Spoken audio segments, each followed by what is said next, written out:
Currency reporting. Reporting on sales across territories is hard, considering that currencies exchange rates are a moving target. In order to enable everyone to work with common numbers, we consider normalization, dealing with exchange rates and the reporting of sales across different currencies. Fortunately, currency movements are generally not as dramatic as the Venezuelan sovereign bolivar, which is currently the weakest circulating currency and is expected to be replaced by a digital bolivar, dividing by a million, on the 1st of October 2021. Handling exchange rates.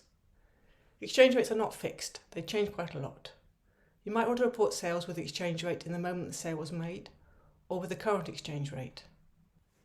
The first use case can be done by materializing the amount times exchange rate when the data is ingested. That's easy. Well, except that you're able to rewrite the history, so you need to keep all the currency exchange history and do a join whenever you do rewrite history. The second use case requires a join at runtime. Joins are usually expensive, so you might think about grouping sales by country or region, running the join, and then summing everything together. Let's have a look at the code. How to join. What we just said about joins being expensive is not totally true. Sometimes joins are really fast, especially in situations where the number of countries or sales territories is low. Here's a simple join. This simple join can be transformed to a better join by grouping together before and after the join.